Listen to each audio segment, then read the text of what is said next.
So I'm in prayer to open up the meeting. How about you, Carol? Let's go to the Lord in prayer. Our most gracious Heavenly Father, we come before you tonight to think and do the right things, not only for our county, our state, but for you, Lord. We ask you to guide our thoughts, guide our words, Lord, and be in your best, our best interest to be with you, Lord. Bless this congregation, bless the people here, bless our soldiers, foreign and domestic. In Jesus' name, amen. Amen. Commissioner Karen, will you lead us in the pledge? Please join me in the Pledge of Allegiance. I Pledge allegiance to the flag of the United States of America and to the republic for which it stands, one nation, under God, indivisible, with liberty and justice for all. So everybody knows we have video minutes on our website, actual video of the speeches, and on our website. We do not have April and May because we had technical difficulties. I'm still working on trying to figure that out, but I think Trey may have April. Anyway, June we didn't have them. June we have. June's up there. It's up there today. Our first speaker of the night is Representative John Hardister. John represents Guilford County in the state legislature. He's also the majority whip, and he is a candidate for Commissioner of Labor. So if you please welcome John Hardister. All right. Thank you very much. How y'all doing? All right, cool. It's good to be back here in Granville County. How much time do I have, Mr. Chairman? How much time do you need? Not a whole lot. I had a 1-hour speech, but I can shorten that down for you. I don't want to put you all to sleep. Make motion adjourned. Motion. Second. So, well, thank y'all for having me. I guess I'll just talk briefly about what's going on in the legislature. Right now, not much at all. We're a little bit in a recess right now, is what you might call it. We've reached kind of what you might refer to as the kind of the end of session. And as usual, we've hit a little bit of a snag with the budget, which is not really a bad thing, because when you're dealing with a approximately $30 billion budget, you want to make sure you get it right. And so that's where we are. The House and Senate are trying to reconcile the details of the budget. There's some things that have cropped up here lately regarding tax policy and the gaming, VLTs, the video lottery terminals. Even casinos are in the mix now, being discussed. And so that's something that we're all working on. As you can imagine, there's a variety of opinions on that. Another thing, too, that we're working on now is we're trying to get these veto overrides done. And, of course, we do have a supermajority. I think the first time I came here to visit Granville a few months ago, we didn't have a supermajority. We're one seat short, but we have that now by virtue of the fact that we had a member, of course, that switched parties. And just a brief word on that. What happened with Representative Tricia Cotham was completely organic. She was a Democrat, but was a moderate Democrat. I know Tom Murray, you served with Tricia, and she was in the House some years ago, and she was fairly moderate, a good member to work with. Then she left the House for a little while, and she wouldn't mind me saying this, but went through some life changes, became a single mom, and became a little more moderate, even conservative leaning, and came back as a as a Democrat, and then decided to change parties because she was voting with us on some things and voting her conscience, as you should do, and then was being berated by the Democrat Party. So finally she said, I've had enough. And she had death threats. I'm not exaggerating. She had death threats. She had all kinds of vitriol directed towards her. And so then now we have a supermajority. But the thing is that we have a supermajority right on the number. So if we're one member absent, then we can't override a veto. And now we're in the summer where, believe it or not, legislators actually have a life outside of politics. And I know it's shocking to believe that. I know. It's unbelievable. But you know, with the kids out of school and grandkids out of school, there's a lot of them traveling, and we have members that are like in Rome right now, in England. I'm kind of jealous of that. I mean, I enjoy being here with you all. But we can't override the vetoes until we get everybody back together. So we're kind of looking at maybe next week, and some of those override votes coming up. One of them is a bill that would protect women's sports. I don't even know why we have to do this, but we do. Like, this is legit. It's something, something we actually have to deal with. The debate that we had on this thing was almost shocking. I think we've had maybe 2 or 3 Democrats vote with us on it, but we actually had a couple of the ladies that were victims of this come to the General Assembly talk about. One was Riley Gaines. I'm sure y'all heard of her. But one lady I've become really proud of is a young lady, high school student, Peyton McNabb, who's from the western part of the state, played volleyball and was injured by a transgender player, male, pretty tall, pretty strong, spiked the ball, and had a concussion, and still is having some issues with that. And so this is real life stuff that we're talking about. And then when we debated the bill, I even used myself as an example. I said, I'm 40 years old, and I probably should stop because my knees are going to get hurt, but I run competitively. And every time I run in these races or do 5Ks, they bifurcate gender. And they also have different classifications for age, because I'm not as fast at age 40 necessarily as I was at age 20. Last race I was in, I won my age category, and I finished ahead of every female, even though I'm, some of these females are less than half my age. And it's not like just because I'm a male, it's just biology, it's science that we're dealing with. Another subject is one that prevents doctors and medical clinics from providing gender transition surgeries and hormone therapy, things like that. Again, the debate on this was, Mr. Chairman, it was basically insanity, because you can't get a tattoo till you're 18. You can't enter into a contract. There's a lot of things that you can't do, and but here we are. That this is something that apparently some folks think that a child can do. Even some of the more liberal members of our society, like Bill Maher, for example, who's been a little bit more to the left, probably more libertarian, made a statement. He said, look, when I was a kid, I wanted to be a pirate, but I'm glad my parents didn't give me a patch eye and a peg leg. This is really what we're dealing with now. So that's one. We have another bill that we're working on, a veto override, the Parental Bill of Rights, which makes it so that a parent has a right to see the information that their children are being taught in school. So that once a semester, all the information, the textbooks, any learning material is made available for the parent. And in addition to, for example, if a child wants to be called by a different pronoun or something, just notify the parent. That's all we're asking here. Well, the governor vetoed that. Governor's also vetoed bills related to school choice. And my position on that is the more choice that parents have, the better. And when you hear the hyperbole from the governor that you can't have school choice and support public schools at the same time, it's not true. You actually can. And when we pass a budget this year, it'll have an increase in funding for our schools. It'll have an increase in pay for teachers. And by the way, folks, most teachers are good folks. I know you have the NCAE, you got the teachers union, but they're losing membership. I think a lot of teachers are realizing they're not looking out for us. They're not looking out for the kids. So I think we're going to see some changes there with the power of the so-called teachers union, because parents have woken up. You all have woken up. You're not woke, but you're awake. Clarification on that point. But yes, ma'am.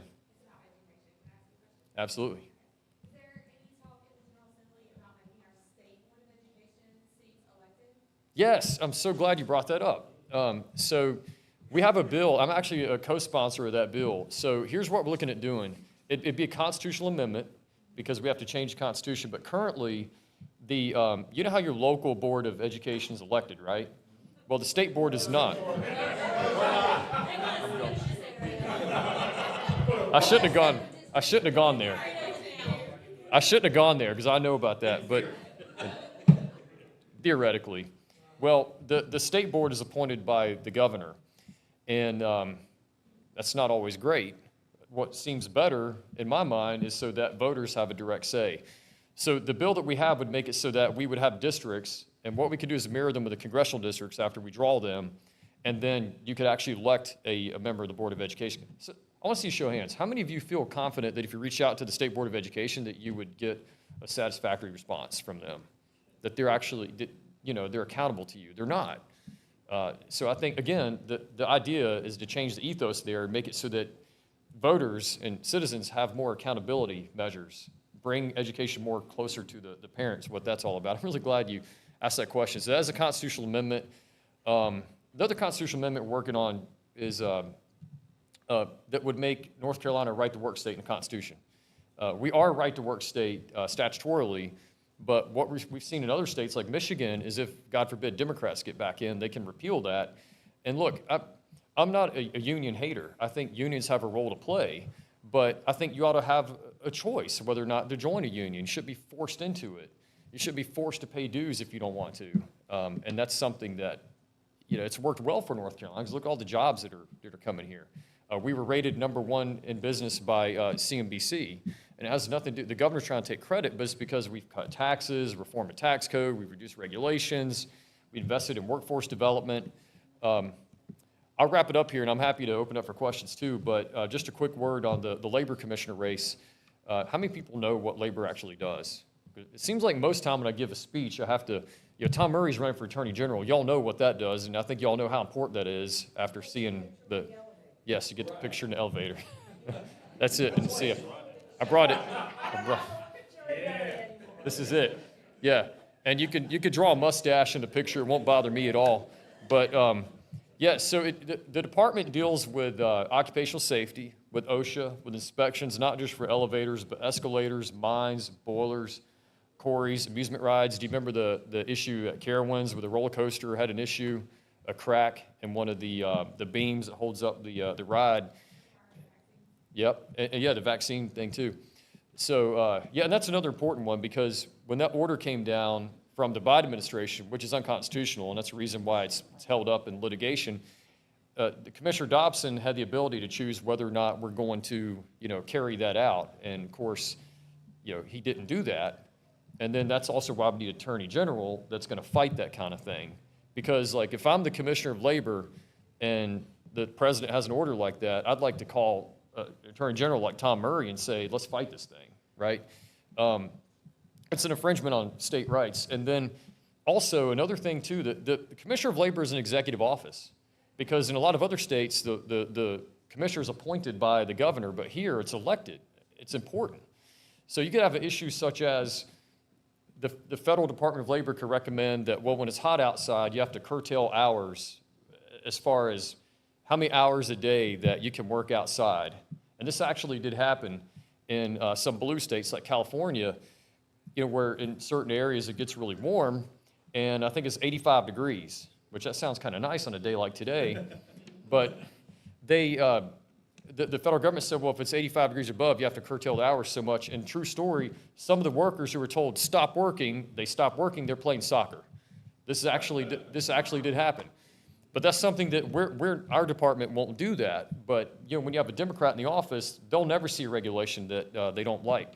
Another thing too is that the Council of State has the ability to reject overreach from the government, the governor, I should say, if the governor wants to shut down businesses again, shut down schools again.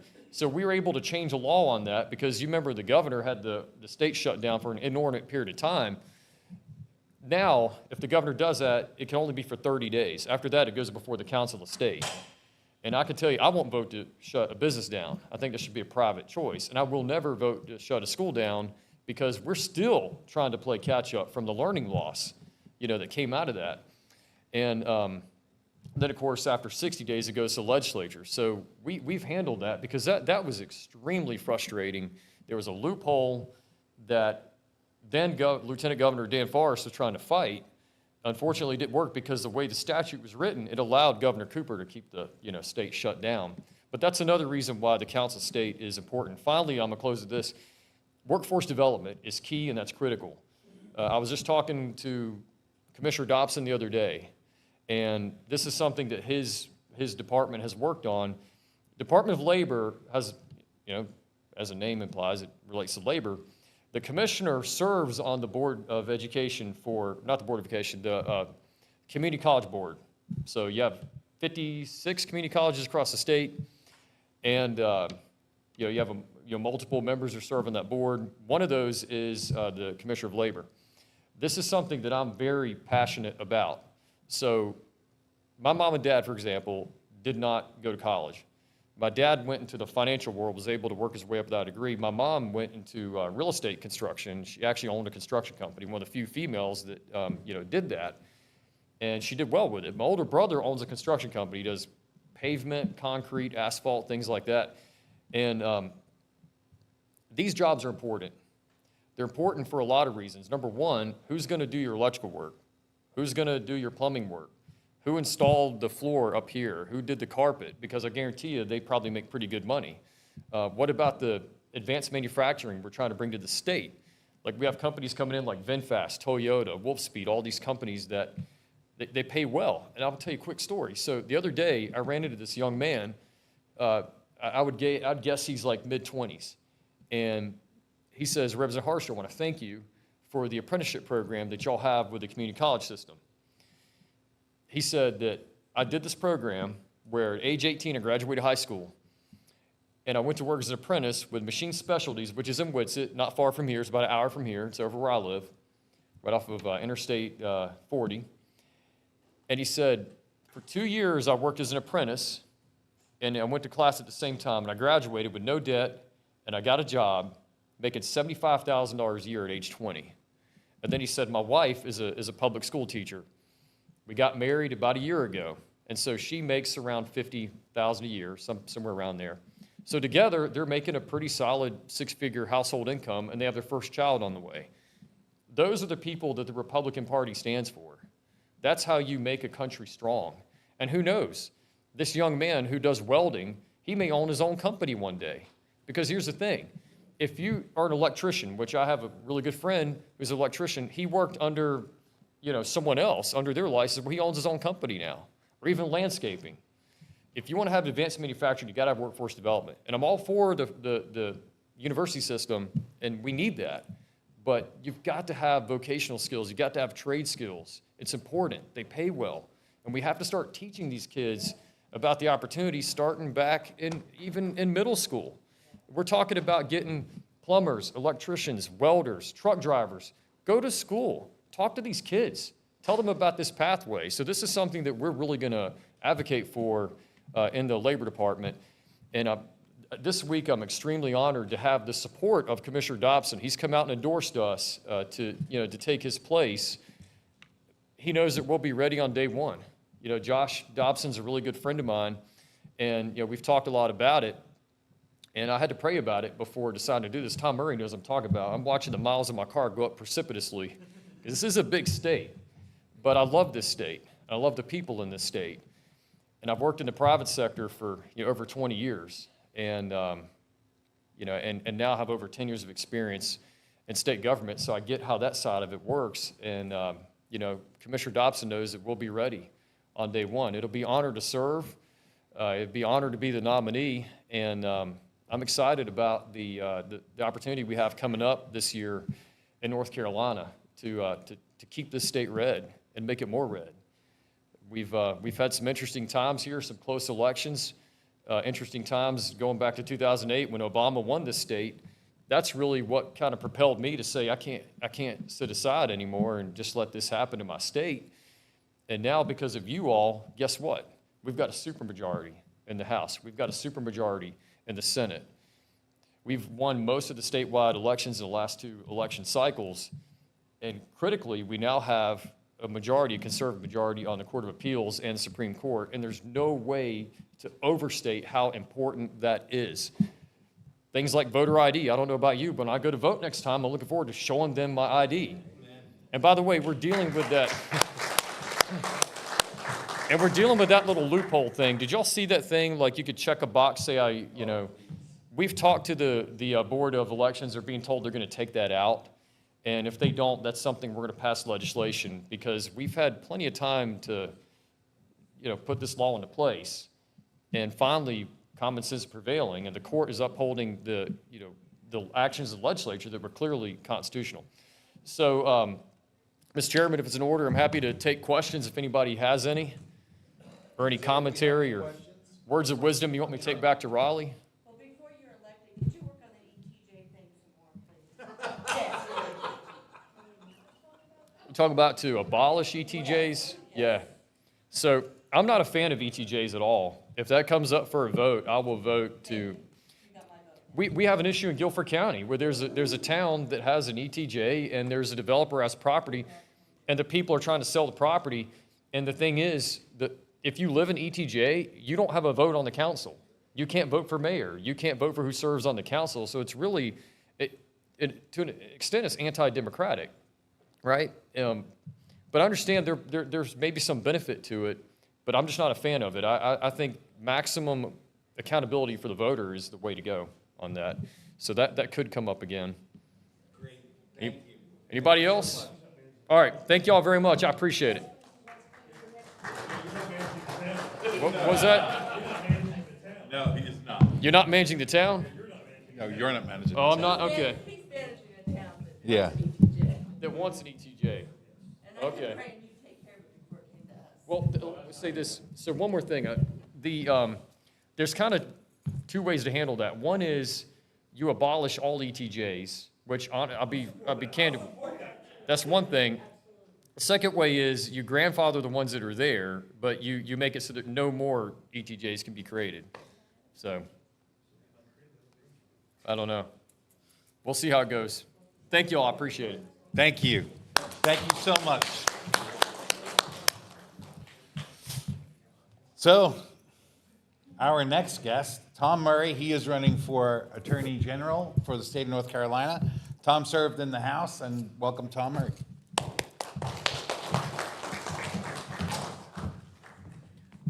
Good evening. It's a pleasure to be with you again in Oxford. I did the first jury trial in Oxford post-COVID. So does anybody remember when the courts were shut down? Do you remember who the Chief Justice was that did that? It was not a Republican Chief Justice. But fortunately, not only is that Chief Justice no longer Chief Justice, you sent that person to the House when you elected Ted Budd to the U.S. Senate, okay? Because she was Chief Justice, shut down our courts, and then ran for U.S. Senate, and you made sure that she did not. But I can tell you, as an attorney, as a prosecutor, having the courts open is your constitutional right. And aren't you glad that you've elected constitutional originalist judges in the state of North Carolina to uphold voter ID and to uphold these things? You did that.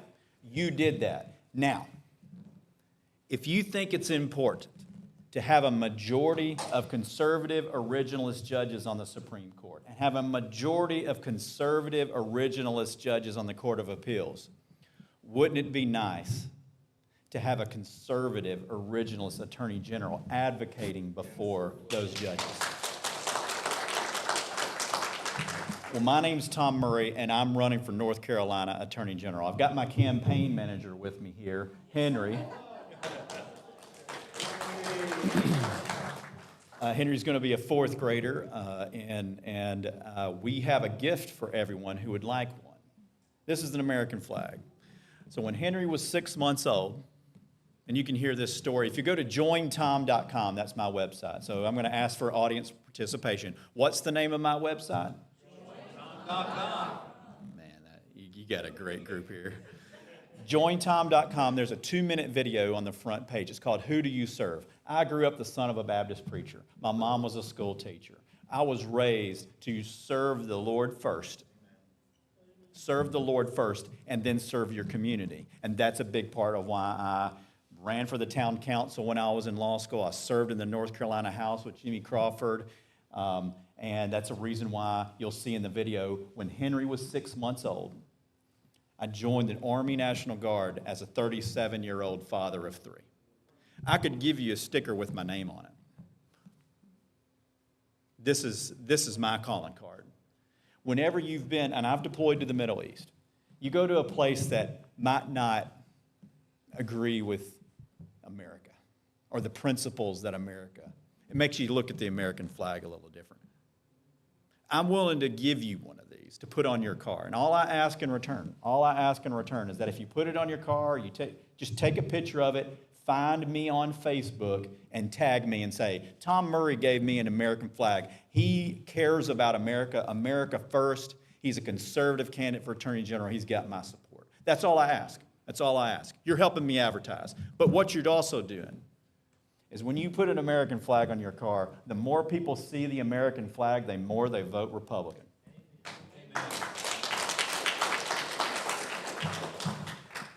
So you'll watch that video on jointom.com, and you'll see a little more about my story. But the basis of that video, who do you serve, is based on Joshua 24:15. Choose you this day who you're going to serve, but as for me and my house, we're going to serve the Lord. The other thing you're going to see on jointom.com is the theme of the campaign. And this is what I'm going to do when I'm your Attorney General. It's based on Micah 6:8. We're going to act justly. We're going to seek justice. When there's a victim of a crime, we're going to do our best with our criminal justice system, as broken as it might be, or as many flaws as there might be in it. It's still the best criminal justice system in the world. And we're going to seek justice to try to make victims of crime whole. But we're also going to love mercy. And that's what I've been doing as a prosecutor. Did something fall off? Yeah, but it's okay.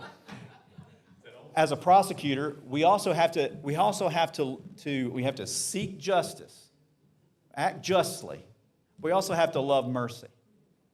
And sometimes when I'm dealing with an addict of drugs, the prison's probably the worst thing I can do to that person.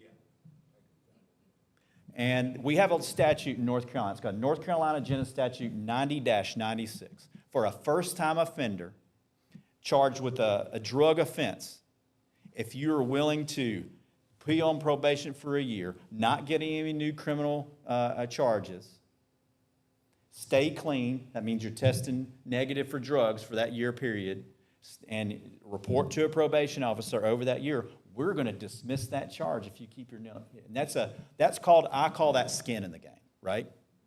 Now you've got an incentive to get on the right track, and as a prosecutor, I'm willing to give you that chance. Love mercy. We haven't had a prosecutor in the Attorney General's office in over 20 years.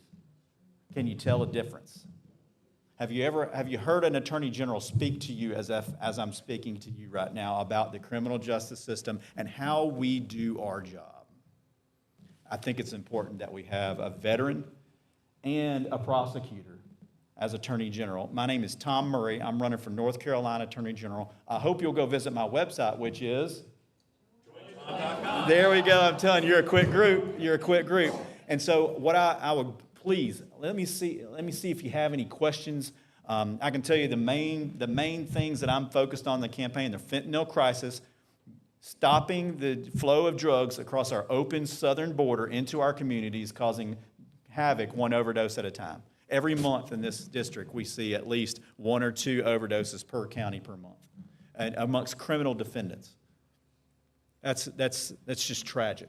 It's just so the fentanyl crisis is something I put high priority, and also election integrity. When I was in the North Carolina House, I sponsored the first voter ID bill. So I sponsored the first voter ID bill. The Obama administration sued the state of North Carolina, and Eric Holder's Department of Justice subpoenaed my legislative email. So I'm battle tested when it comes to election integrity. This is personal to me, and I'm glad to tell you we're going to show a photo ID for this year's municipal election. This year. And my advice to you is, I'm going to give you 2 pieces of advice. You need to vote on the first day you can with your photo ID. Because once you show your ID and you vote, then nobody else can vote in your name. You got that right? Is that right? The second thing, if you're working polls as an observer, and you see someone without an ID cast a ballot, track that provisional ballot. Don't let that ballot get counted without that person making sure that person proves who they are. Okay? And so I'm asking you to serve as that poll observer and watch those provisional ballots for people who don't have IDs. But my name's Tom Murray. I'm running for North Carolina Attorney General. It's a pleasure to be back here, and I'm glad if anybody wants one of those American flags, Henry will be glad to pass them out. Just raise your hand. He'll pass them out while we ask some questions. Here we go. There we go. Does anybody have any questions for me? Yes, sir. Emphasize this year, you're going to have to show photo ID. In the municipal elections, yes, sir. Does that mean you're somewhat concerned it will stay entrenched in North Carolina voting? Yes, sir. Once it's a requirement starting this year. Starting this year. Yes, sir. Yes, sir. It is a requirement that starts this year for this municipal election, and it is a requirement. It is a requirement from now on. Good question. Thank you for that clarification. Yes, sir.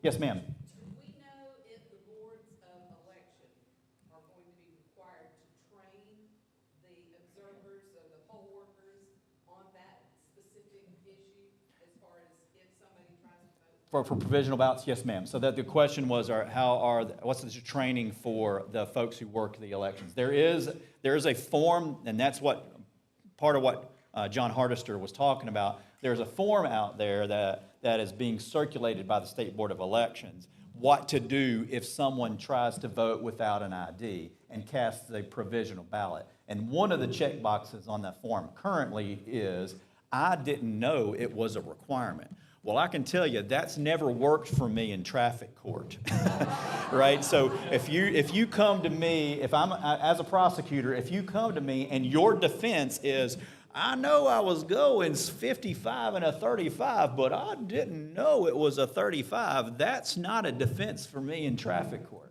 Now, I might be willing to work with you, and you might be able to do something to earn a reduction, but the I didn't know defense is not a good one. And it shouldn't be one for voter ID.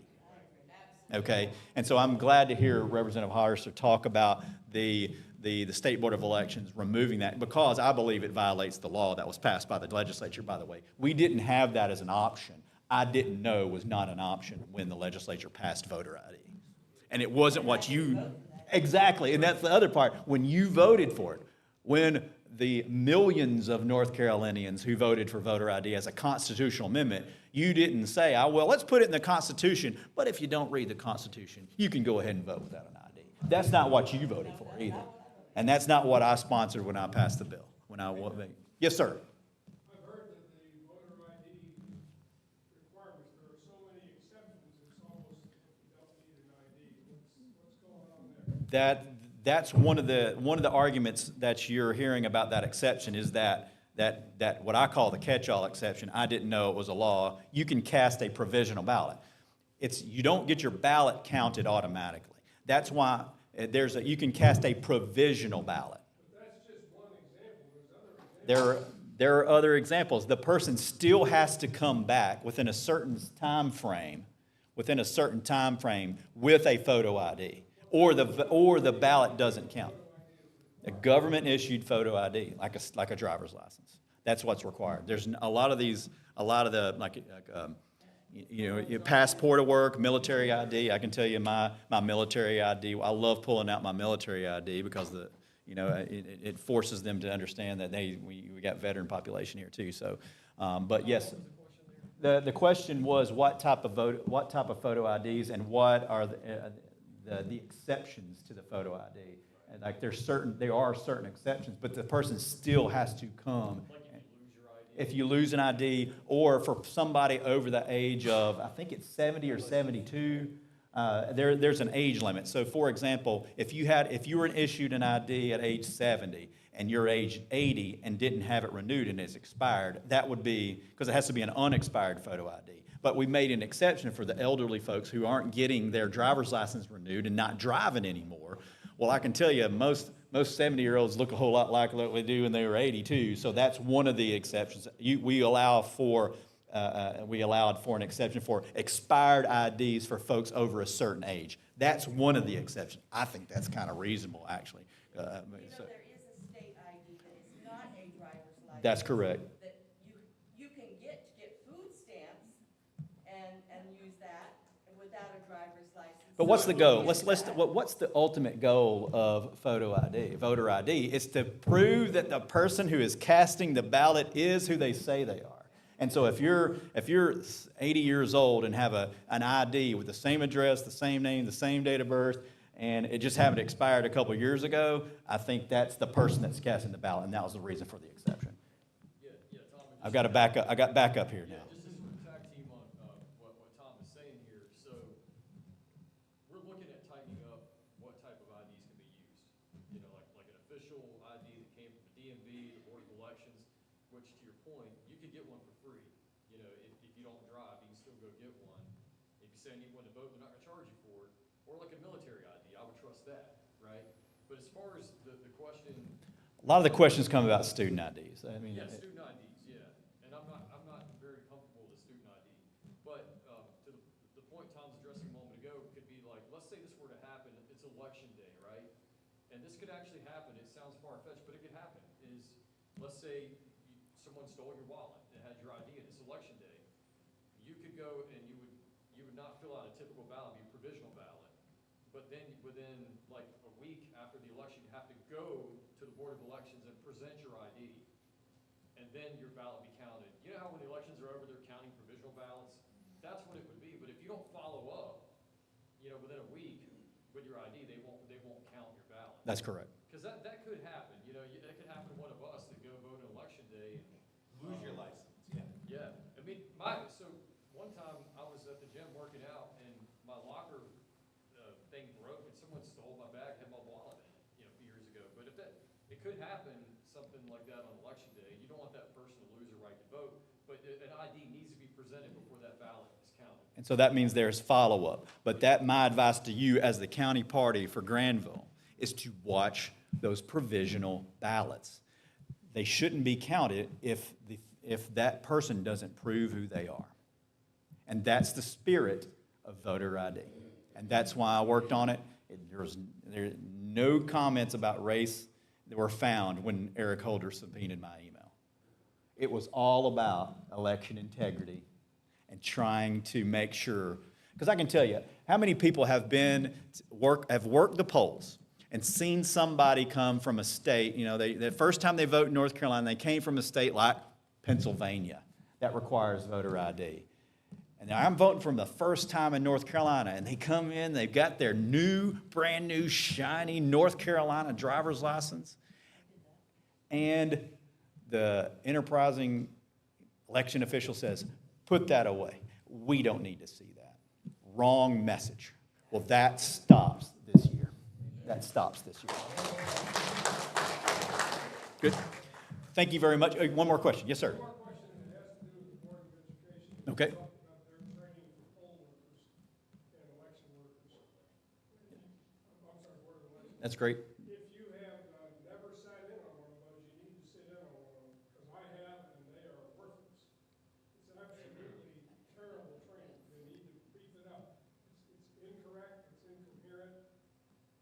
And that's conducted by the County Board of Elections? The County Board of Elections, and I don't know, I think they get it from the state. Got it. So they get a canned presentation from the State Board of Elections. I'm not even sure they've got a presentation they're following, because it scatters all over the place. Well, maybe. My daughter was a judge Okay. up in Oak Hill precinct, and she was not a chief judge. That's concerning. In the last election, but she came to me, I was sitting there beside her watching the training for the poll workers, and they had only training for the chief judge. Chief judges are not specifically trained. Right, and so she asked me, she said, well, what do we do about this new tabulator we've got, which is the voting machine? So I said, I'm with the North Carolina Election Integrity Team. Yep. Yep. And Cleta Mitchell. We had a video up there that we got from the manufacturer that shows you how to operate the machine. I said, watch that video, sent her up to their site. She watched the video.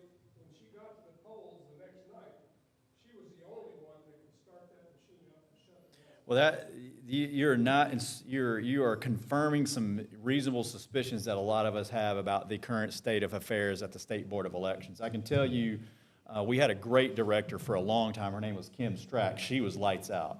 And when she got fired, that was a bad day for election integrity in the state of North Carolina, in my opinion. And the current You're confirming some suspicions that a lot of us have about the current state of affairs with the State Board of Elections. But I can tell you this, Jason Miyares, who's the Attorney General for the state of Virginia, he's actually an attorney he was out of Virginia Beach. I actually teach a couple classes for Regent School of Law, which is based out of Virginia Beach.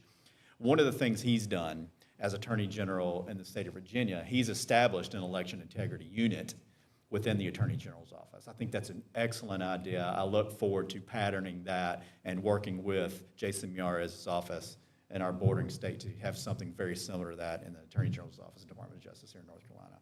It's the Department of Justice, not the Department of Politics. Yes, ma'am. One thing that we did in the county that I previously lived in, our Republican Party, the county election did their training for everybody. Then, that day, afternoon, or the next day, our county party did our own training. So that if there was any questions, then we were able to answer that. And so it was a more in-depth training that the county, it wasn't swayed one way or the other, but we did that probably about 20 years actually. The county party had their own election training for the observers and the poll workers. I think that's a great idea. You've got to know what the law is.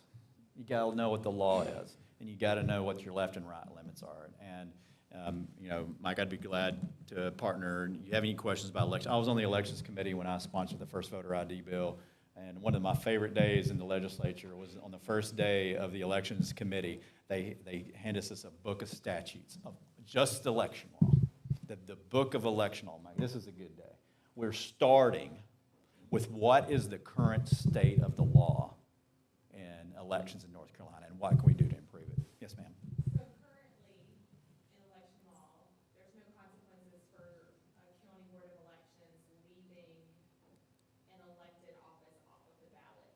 So that would be something that I would really like to see. Okay. Because I personally don't feel that voters should have to hire an attorney to recuperate their right to vote for their elected officials. So that would be really awesome if we could do that. We don't have to talk about it. I'm just saying, I'm vaguely familiar that they have refused to appoint a vacancy. That's my understanding.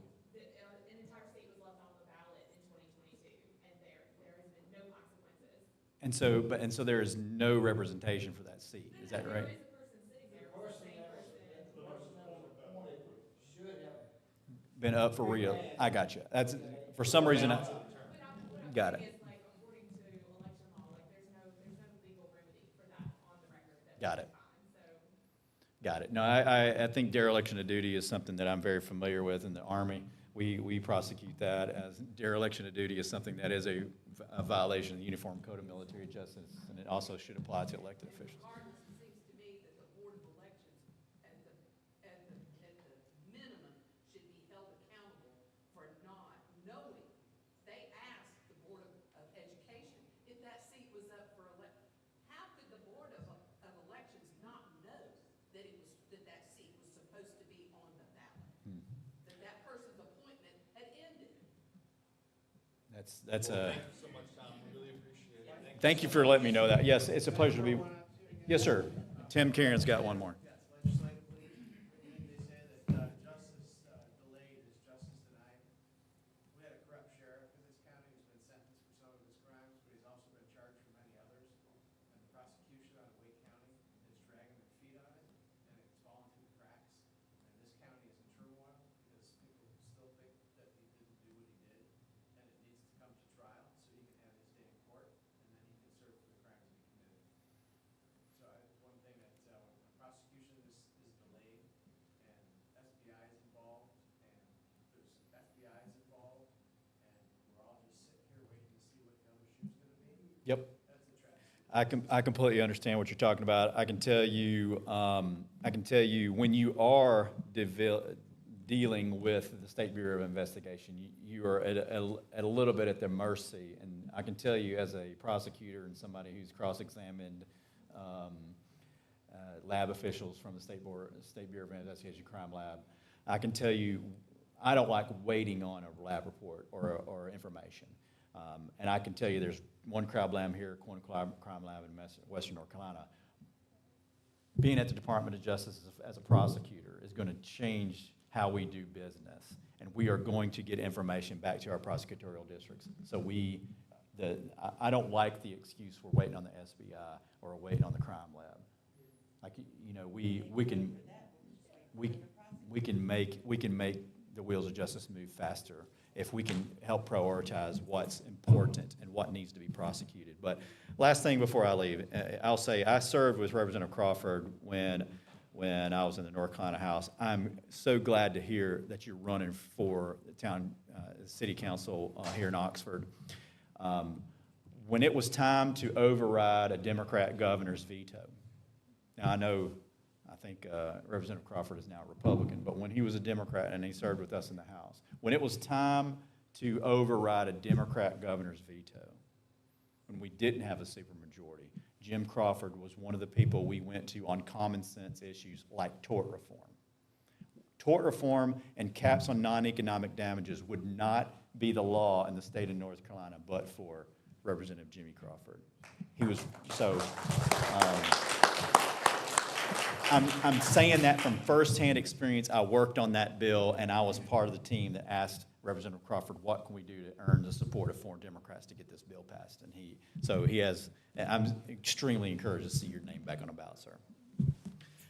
I'll see y'all next time. Can I ask one more question? What your position is on sex trafficking of children? I'm against it. So, but let's unpack that a little bit. So I can tell you, I learned something from the Attorney General from the state of Florida. Has anybody heard anything good that happened in Florida recently? And Florida is kind of turning into the model of conservative thought, right, for states, a laboratory of innovation for how we can get after problems. So the Attorney General for the state of Florida, she partnered. This is not a law that was passed, mind you. We're not talking about a law. We're talking about a partnership. The Department of Justice and the Florida Chamber of Commerce. They have a 100% club. Now, what is that? 100% of your employees are trained on the signs of human trafficking at the counter, at the retail establishment, at the gas station, at the McDonald's, at the Dick's Sporting Goods. If you get your employees trained, you're going to get recognized by the Florida Department of Justice. And what that does, because cops can't be everywhere, law enforcement can't be everywhere, it turns all of us into eyes and ears watching for human trafficking. Is that not a great idea? Great idea. Isn't that, and so I can't, and this is, North Carolina has been absent when it comes to fighting national fights with other conservative attorneys general. And I'm looking forward to partnering with the 28 other conservative AGs to stop Washington from reaching into your pocket, from reaching into your business, and reaching into your families' lives on dictating what you can do. The 10th Amendment means something. When states band together, we can fight Washington and stop that overreach. And I can't wait to be your Attorney General to partner with those AGs across our country to get after that problems just like that. Thank you. Thank you so much. Good to see you. Good seeing you. Yes, sir. So our next speaker needs no introduction. Representative Jimmy Crawford.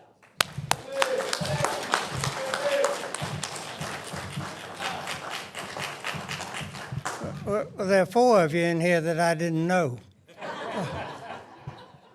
It's interesting that most of you from the southern part of the county, you want to know what my major accomplishments were.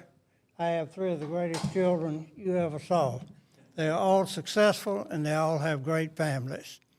I'm so old that under guard was not even in the Pledge of Allegiance to the flag. So I've been around a while.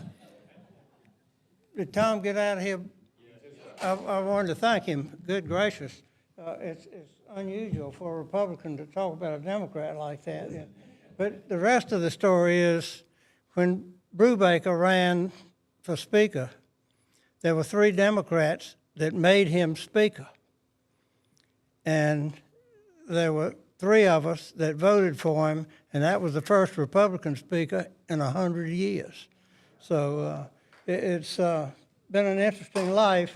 I've told them so many times in Raleigh, when are you guys going to get as conservative as I am? But anyway, that's the kind of guy I am. I'm looking forward to being on the city council. I served on the city council in the 60s with the grandfather, one of the candidates is running this time. But it's been an interesting trip. I've had a wonderful career, and I have a lot of insight that I can bring to the city of Oxford.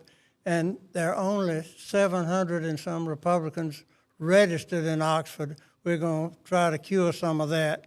But I need every Republican vote to win this election, and I would appreciate your support. Thank you.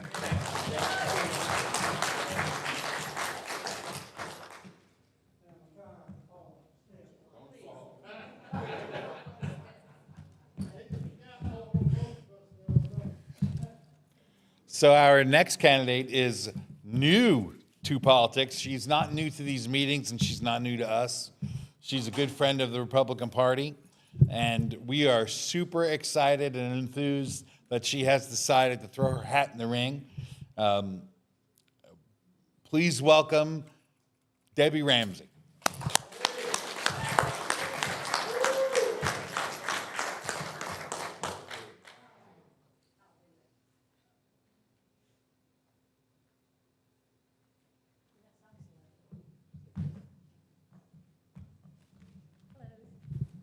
Good evening. I'm so happy to be here tonight. The little mic? Can you hear me now? I want to thank Mike and the executive committee for inviting me to speak tonight. I bet you're surprised to see me, right? Yes. I'm shocked. If you're not aware, there was one other person running for the mayor position, and I think it was 2 hours before the filing office closed, and I showed up, and I filed. And the reason for that was because, the reason for that was because I thought voters needed an option.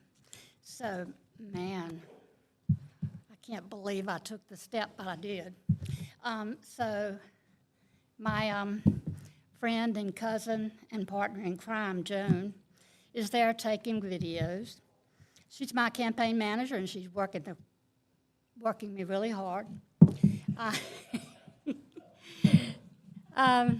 She told me tonight that I must speak slow, I must speak loud. She's a former teacher. I must enunciate, and I'm sure she's grading me now. I had a prepared speech, and I just say, phone. Anyway, I just want to say that I am so honored that it appears that I have your support. It took a lot to do this. It was a lot of praying and praying and praying, and self-meditation, self-reflection, and, you know, this was a lot for me to do, I kid you not. But I think it was the right thing. My goals are to improve communication between the city board and citizens. My other goal is to put a major focus on safety because of recent crimes. I think that it's incumbent that the mayor step up and take action. I'm really interested in reinvigorating the Neighborhood Watch program. Really want to get involved with citizens and make sure they understand. And do some education. As a nurse, you know, education was my thing. So I'm really looking forward to not being so much involved with board issues, but actually getting out into the community and being the mayor for everybody. Maybe I should refer to my notes. You know, I think I've said enough, but I just want to thank you, and it's like a home here. I see so many faces and smiling friends, and I know I can support, I can have your support, I'm sure. You put me right after all of these polished politicians. I don't know if it's a compliment or not. Somebody told me that they're not a politician, but only politicians say that. In the legislature, we make 13,000. Someone called me a career politician the other day. I'm like, we make $13,000 a year. Yeah, if I'm elected, I'm going to go right to the board for a raise because I'm probably going to have to work 50 hours a week to do everything that I'd like to accomplish. But one other thing that I want to talk about is I'm really interested in working with all of the boards and commissions and everybody that's involved to try to facilitate Oxford Police being able to supply school resource officers to every school. So that's a big goal, and I think we can do it, and I think we should do it. So, exactly, yes, exactly. Any questions? Please, no. Oh, thank you. Yes. You know,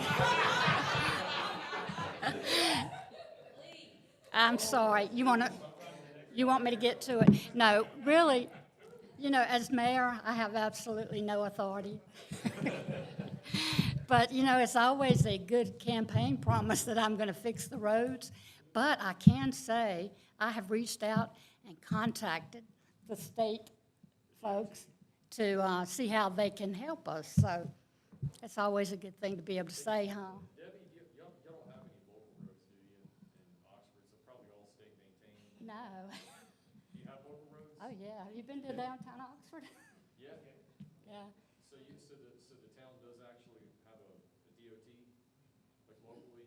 Oh, you mean maintenance? No, I think, I'm pretty sure they're state. They're all state.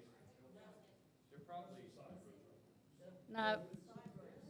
No, I think But more, the ones we're talking about, the main street. some of them, yeah, you're right. So can that be an issue that we could get help with? Absolutely, yeah, you could reach out to, well, probably Frank Sossaman. Yep, we have, Matthew Winslow. we have, and Bodie as well, so. Yeah, so, yes, you know, I think we're all open to whatever questions that you have for the board, and we're open to finding solutions. So, vote for me, support my campaign. Yes, ma'am.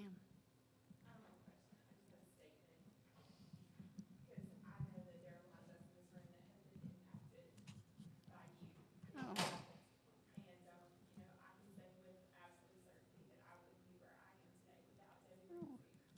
Thank you. Thank you, thank you. And how about you, Vance?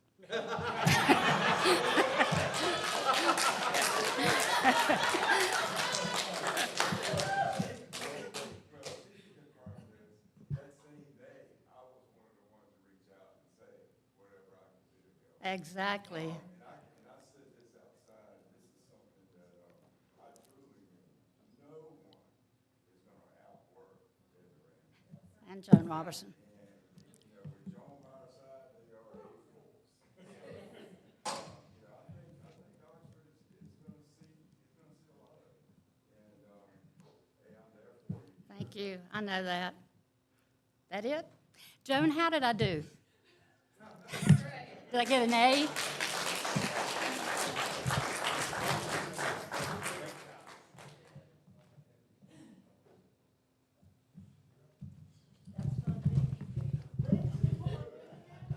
So the next person that we would like to, what's that? Did I spell it wrong? Oh, I'm so sorry. I'll fix it. I'm so sorry. I spelled her name wrong, but I know her very well. It's my friend and yours, folks, Commissioner Georgiana Kaczynski.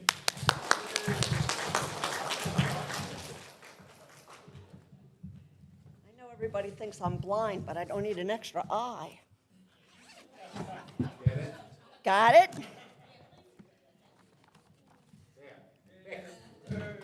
I don't run off the cuff, so I had to write everything down, so bear with me.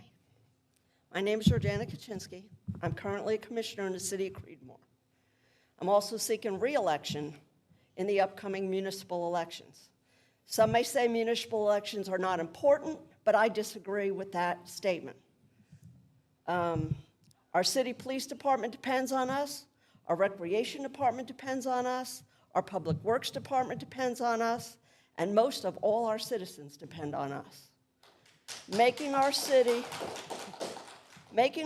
more appealing to new businesses and developers is a goal we strive for every day. Safety, convenience, contentment of our citizens is our job. The closing of Hawley Middle School in the county and converting Creedmoor Elementary School into Hawley Middle in the city limits puts added traffic concerns on our citizens and those just passing through. Remember, Highway 56 is a main thoroughfare between US Highway 1 and Interstate 85. It is used quite a bit for not only residential, but commercial traffic. And it will impact the residents of Creedmoor during the opening and closing hours of the new Hawley Middle School. But with the cooperation of the Granville County Board of Education and the DOT, the city has worked together with all parties to try and find a way to cause less impact on our citizens. With the help of the current board members, we will begin streaming our meetings in August, which is something that I campaigned for 4 years ago. So that will begin at our next August meeting. In my first 4 years as Creedmoor Commissioner, I was appointed to the SIGWASA Board. There I was elected as a vice chair and served on the Finance Committee for all these 4 years. And I'm proud of the work that our board has done for our customers and employees.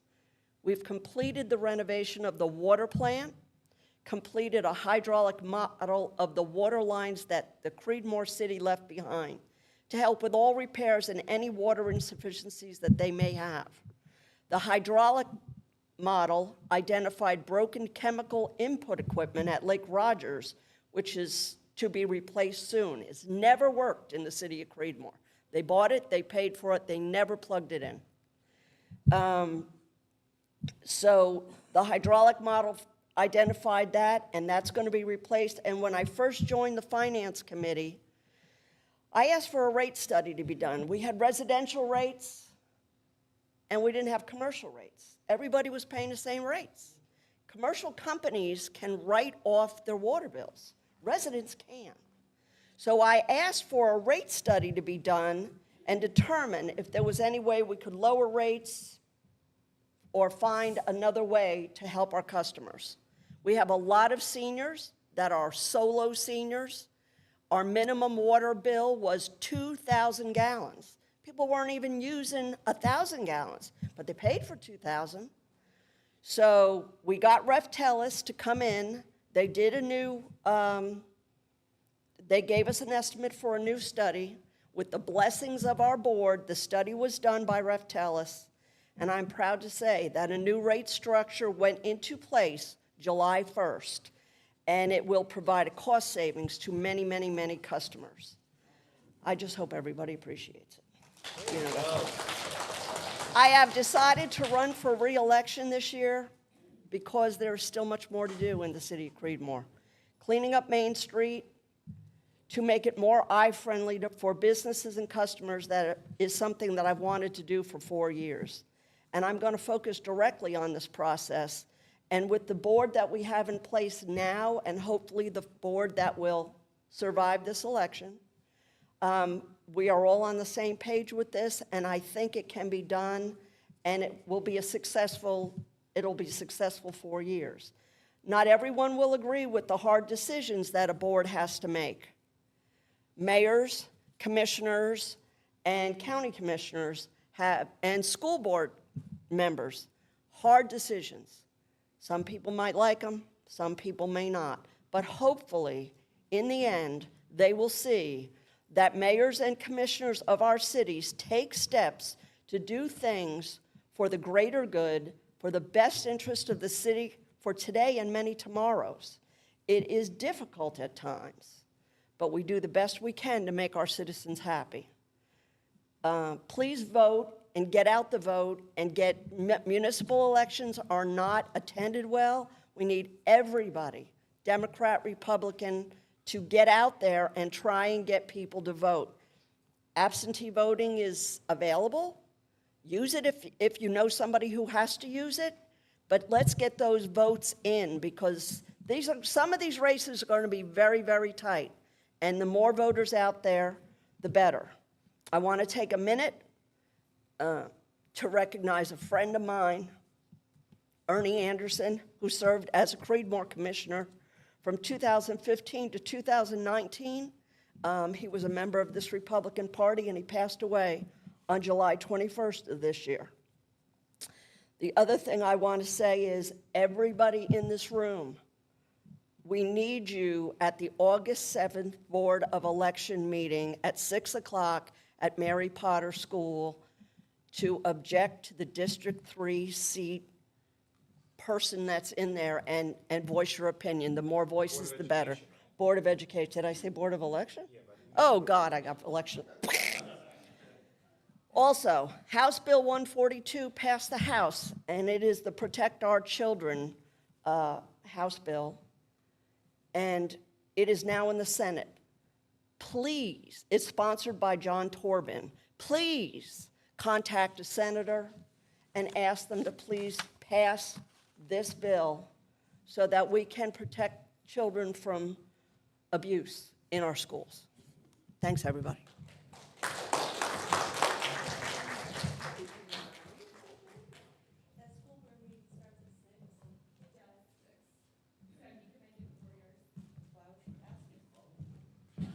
So I just wanted to say one thing about Georgiana's race. She's the incumbent. There are 3 seats open, and there are 3 candidates. So she would be considered the incumbent, presumptively reelected. So she doesn't have to have the stress of the election. Unlike our next guest, Mayor Casey Dover, who does have the stress of an election. Stand Mayor Casey Dover. I got to go up with this just a little bit.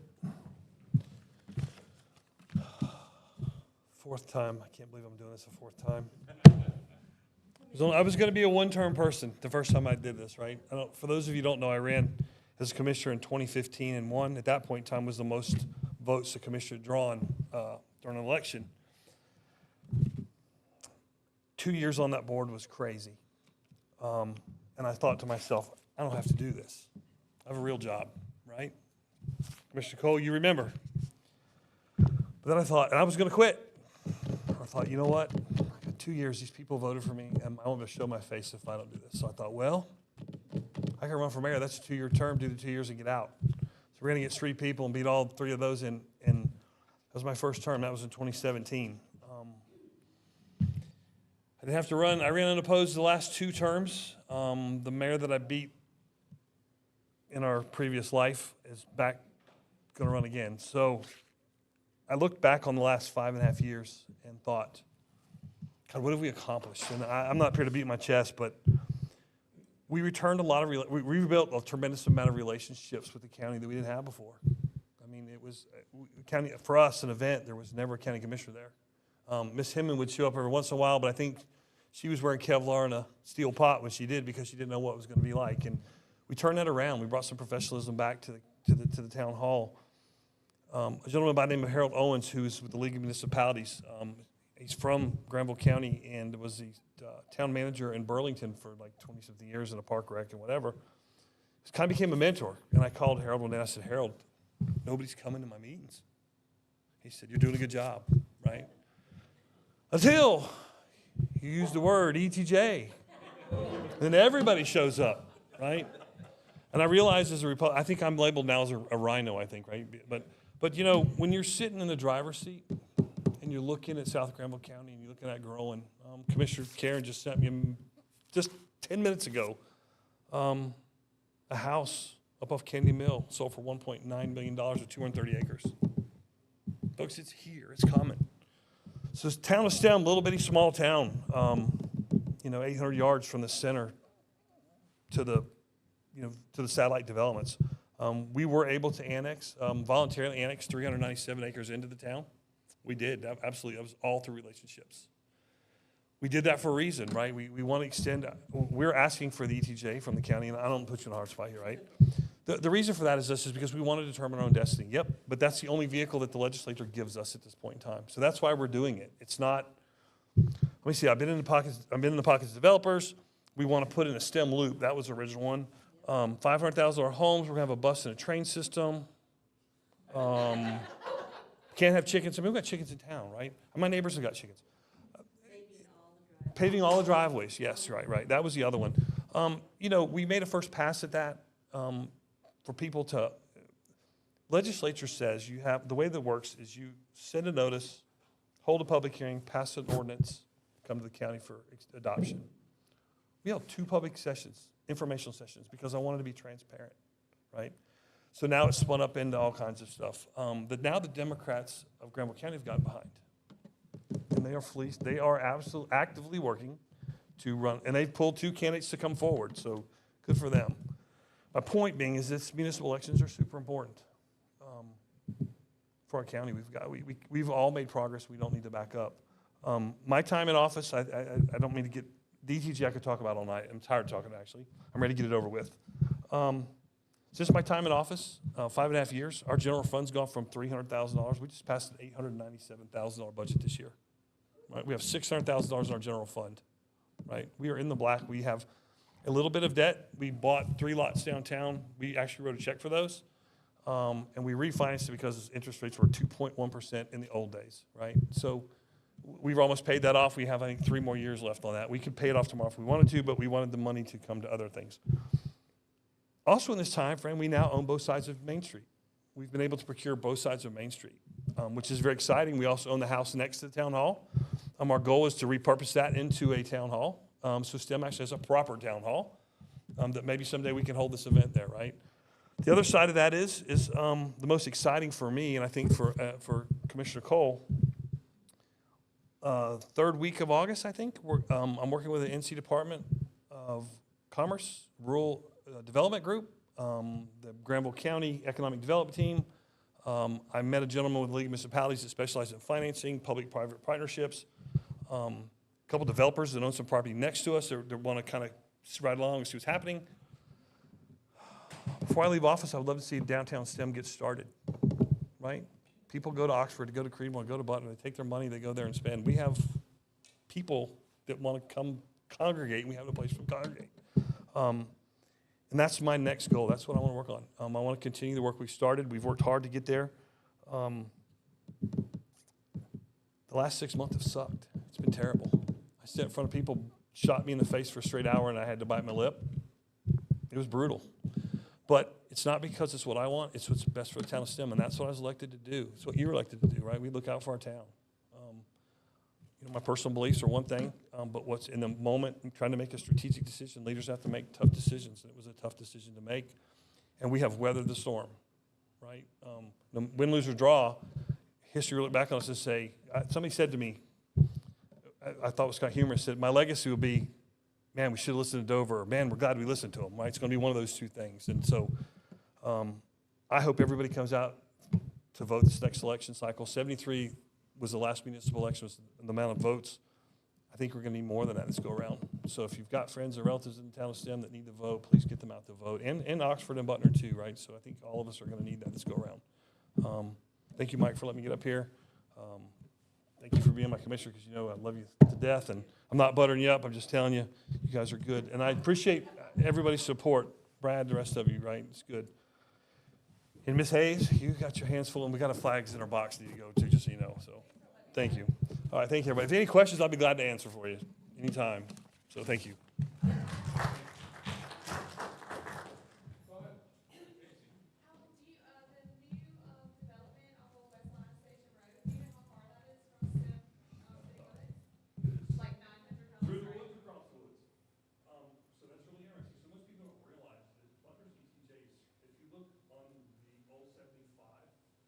They're 3 miles from the corporate limits.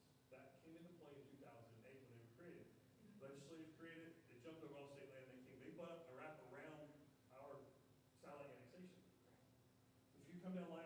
corner of Broadway and Lion, their ETJ comes all the way to 85 in that corner. Our ETJ, what I'm asking you to do is to basically, and look, I'm not trying to badmouth my neighbors because they're my neighbors, I got, love my neighbors, gonna do that stuff, but this is business, this is strategy, right? Look at, this is not next Thursday, it's next 15 years it's talking about, right? My understanding is that development is on pause, 890 homes. But I also understand that it's a pause because there's been some changes in the actual local government, right? From town manager, planner, those things have changed. I also understand that they will come back.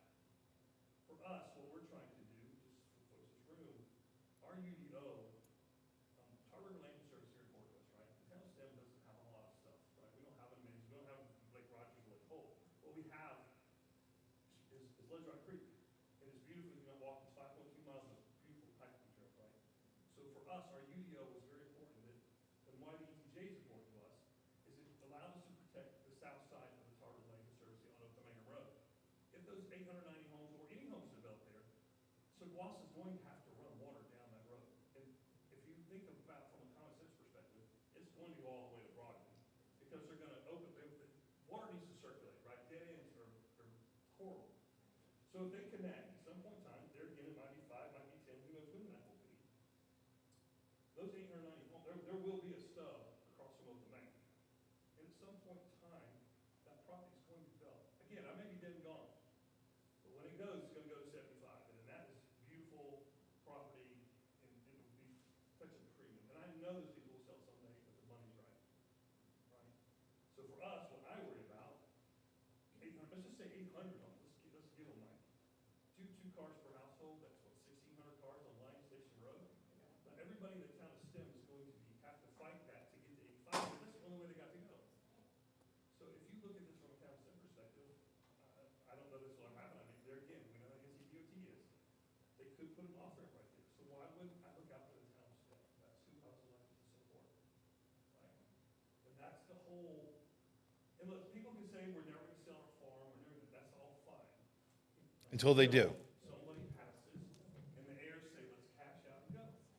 Pick up the Business Journal right now, this is my friends on Facebook, somebody in I work with said, are you yelling at people at the back of the room? Because 500 acres in Chatham County family farm, $19.2 million. 1.9 now in Granville, right? 4 million in Knightdale. I mean, it's happening around us, and to keep our head in the sand, it's just foolishness. So anyway, it's tragic. So I would just like to say about Casey, so I don't know all that much about the ETJ and don't really want to. But I know this. I know that Casey has done a great job as mayor. STEM was in the newspaper every week about some kind of chaos for 4 years.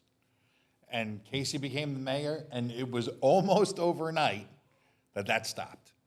And now they're flush with cash, and they're making great things happen. So if Casey says, I think it was Renee Green, if I'm not mistaken, who's running against Casey. Preserve Granville, so for those folks that find this ironic, is Preserve Granville, which Preserve Granville, Rural Granville, whatever it is, and as well as all the other stuff, it's going to put a realtor, wants to put a realtor back in office, right? So I thought to myself, wow, so I'm trying to make it so instead of 4 houses per acre, we only have 2. Right. So it's kind of like. So all I'm saying is that he's done such a great job. If Casey says that the ETJ is the move and that's what he needs to do to protect STEM, I just said, he'll tell you. I just said, okay. I mean, he's done everything else he's done has been great. So why would this not be good, you know? I have some elderly friends that live in the proposed ETJ, like right in the heart of it. And I'm gonna say this really bad, and I'm gonna say this lightly. Friendships are important to me, people are important to me, relationships are important to me. If I for just an instant thought that was gonna impact those 2 people, you'd have to drag me kicking and screaming because it'd be no, but I know in my heart that this is the right thing to do for that area. It's not, it won't impact them negatively. So that's why I have to march away that way, right? So anyway, that's just who I am, right? But I've been in the paper 3 weeks, last 3 weeks probably. Yeah. Well, Just so you know. yeah. When is it gonna come to the county? August 7th. So So our next speaker is no stranger to local politics. Lonnie Cole has been a member of the STEM Commission, the fire chief. He's been a fixture, and his dad's been a fixture in the town of STEM. And I'm super grateful that he's been able to come up here and us. And now, correct me if I'm wrong, but the way that it reads, it's that you are running for the remainder of the vacant term. So you're the only one running for that. So you would also be the presumptive, the incumbent presumptive. So you don't really, even though there's more than two people running, Lonnie has won. So Commissioner Cole, thank you so much for being here.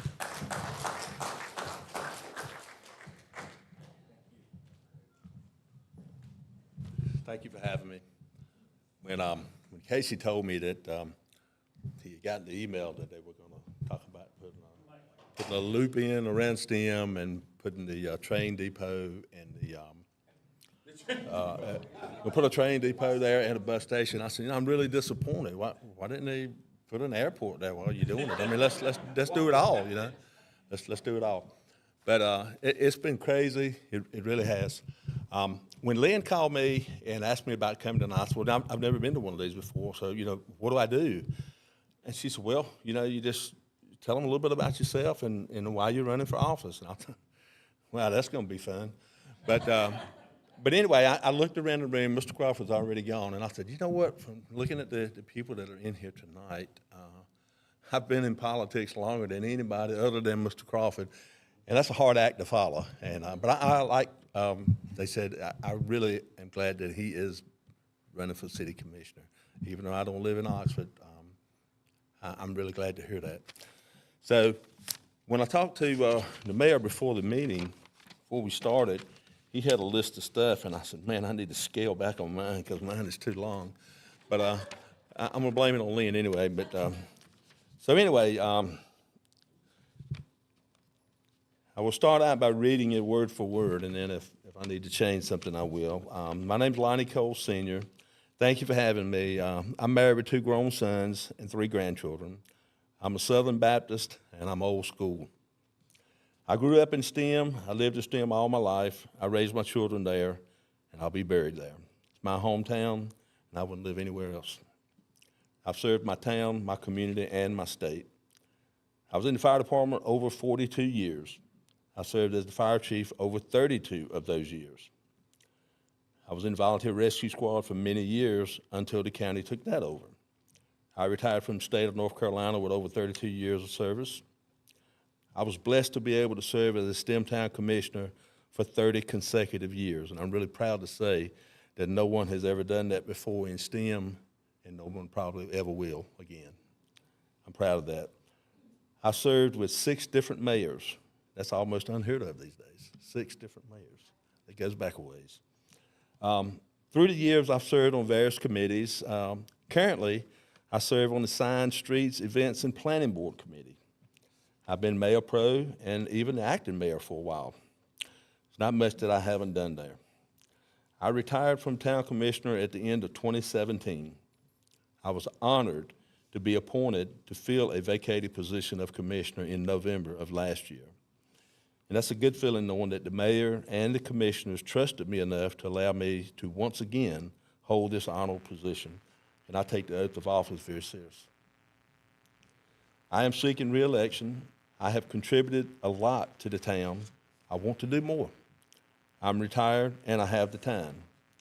And let me give you a little bit of history about STEM now. STEM once had several businesses, including a drugstore, a place that made coffins, caskets, a bank, a high school, a train depot, and stores that sold feed and grain and hardware, among other things. Through the years, it died out.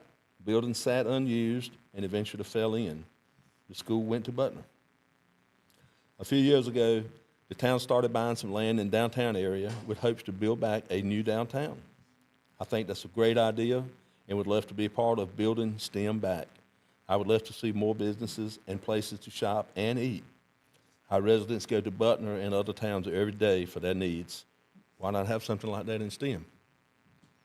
I've always been interested in the history of the town, and I've worked really hard to preserve it. The old fire truck behind the post office is one of my projects, STEM's first fire truck. I restored that at no cost to the department. I have a lot of pieces of history myself. I'm working really hard to save the old store in downtown that's over 100 years old. It's the last remaining old building left in town.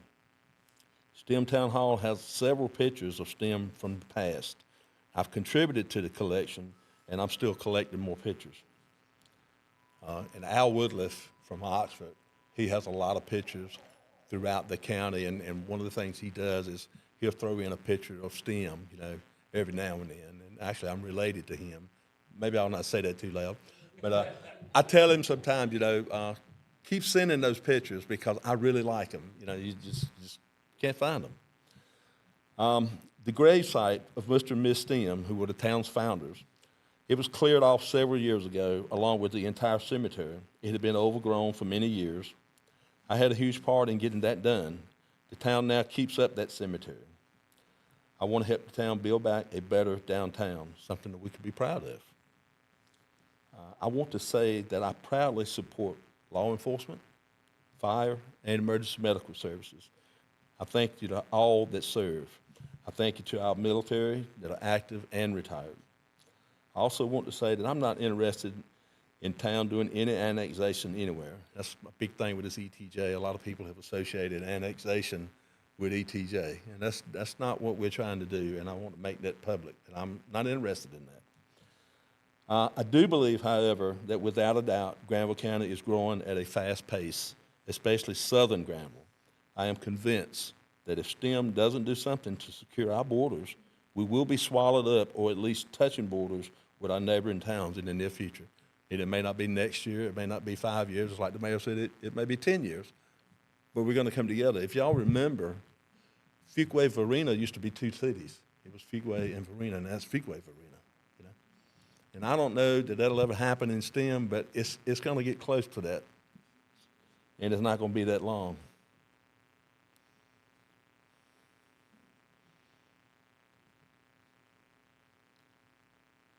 I love the small town atmosphere that I grew up in, and I want to keep STEM that way. That's very simple. I'd love to continue serving as town commissioner, and I ask everyone for their support in November. And I thank you. I would like to add one other thing. I mentioned that STEM did have a bank in its day, and I've actually got some of the bank deposit slips, and one that my grandfather put some money in. I think it was 1927. But although the bank is long gone, I do know where the door is that went to the safe. And I told the mayor some of them about it a while back. It's still got the gold leaf letters on it, the Bank of STEM. And that, stuff like that, it fascinates me.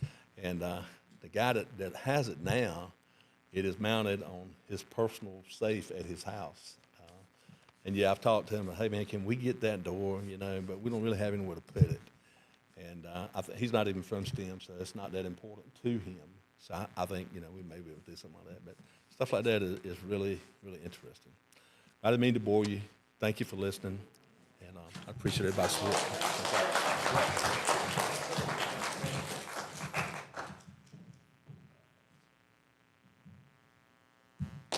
So our next guest, he is a friend of ours. He's been to a bunch of meetings. You probably recognize him. Ed Sosa. Ed Sosa is he is running for one of 3 seats on the Butner Town Council. There's only 3 people running, so he is the presumptive councilman. Ed Sosa. Good night, how you doing? Appreciate I've been here always. My name is Ed Sosa, Eduardo Sosa. I'm proud to be here with you guys, to be honest. I've been here since 2001. And since you don't know me too much in politics, to be honest, I have a lot of experience in politics. Since 1994, I was a treasurer of the Republican Party, delegate. I went to Washington, D.C. to support some candidates. The commissioner is Fortunio, by that time, he's from Puerto Rico, USA. I've been in a lot of commissions here. Human Relations, they don't like me there. I just resigned because, hey, You're the only Hispanic Puerto Rican, but you are Republican. And what the heck? I don't care. I'm sorry, you're recording me. I was current last 6 months in the Park Recreation Commission in Bonner.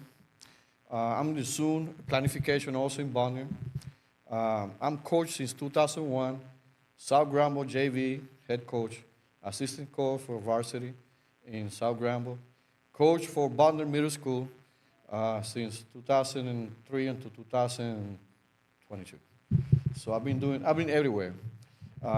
Also, I work right now helping with American for Prosperity to improve the quality of life of the family, values of religion, education, everybody, small government, and right now we're doing house-to-house campaign in behalf of the American people. That's what I'm doing right now. And before I do this, I pray to my God, I talk to my son, and I'm not married, I'm divorced, but I call some friends. Mike, he was the first, she was the second one. And about 8 months ago, I spoke with my Henry. He worked with me. I retired May 31st. I got 29 years and a half in law enforcement, state, local, and federal law enforcement. I support the law enforcement. I'm going to have a meeting with the commissioner in Bonner about the issue we're having right now in Bonner. They're not cleaning the areas. I talked to her already. These people up there in Bonner, they don't know what to do. They don't know how to think, I guess. We need to expand the youth. We need to give something for the youth. They don't have nothing going on here. No bowling, no cinemas, nothing. Probably 943 houses going to build. So I talked to the mayor about 2 months ago. I said, what's going on with the water supply 5, 10 years from now? What are you going to do about it? Instead of building houses, why don't you do something more economic, development, so we can create more jobs here in Bonner in the surrounding areas. So I decided after went to the church, I prayed, talked to my son, and I talked to you and her. I said, I'm going to file, but I'm going to do campaign. We should not say, okay, I filed the document. Good name, sources here, and what else? No, I need to talk to the people. I'm going to go maybe every Thursday or Wednesdays at night. I got a place where I'm going to have a town meeting for the people. I'll talk to her. She's going to be my other campaign advisor up there in the corner. But what I'm saying is we need to outreach. So how we can win the elections if we don't step in the commissions? Doesn't matter is all Democrats. I don't care. I'm the JCP at this moment. And you know what they're doing? I'm leaving soon. They're doing, but they're coming from Durham to do fake IDs for the Hispanic. To be honest, I'm Hispanic. I'm American Hispanic Puerto Rican, but I'm saying, you come here, you have to be doing things legally. You know how to do IDs, and then they come from Bonner for the public safety. With this new, where is it? How would you should have won? This is the one that one up there in Oxford, he's the one bringing everybody here, those ministers say, let's do fake IDs. Fake IDs. So for what? Because if the police stop them, we're going to check on them. No, you don't have to check on them for what? If they're legal, they're legal, to be honest. So I got to fight with them also, in that part. So basically, I appreciate it. I hope you know me a little bit more. I got a master's degree in public affairs with criminal justice, and a minor also in criminology. I got a bunch of certifications. I've been in the Congress fighting for Puerto Rico becoming statehood. There's another issue there. Puerto Rico is part of the United States, but we got a limitation of representation. Taxes without representation is illegal. And we need to fight for the family. And I compromise myself, unity, using the values of the Conservative Party of the Granville County. The other two Republicans are going to be in the same Bonner City Hall. They have to compromise themselves. We can be able to be separate. One unit, one voice. but we have to go by the VOP in the issues in the community, not only say, okay, because I'm a realtor, I'm going to develop, I'm going to sell houses. No. So what is your interest in? Are you the interested for the people, or you the hard interested for the big corporations? They want to sell houses, and like the mayor say, oh, 900 houses, oh, $500,000. What about the people, the common people? That's what we're going to be fighting for. Thank you very much. Good night, and I appreciate it. Thank you.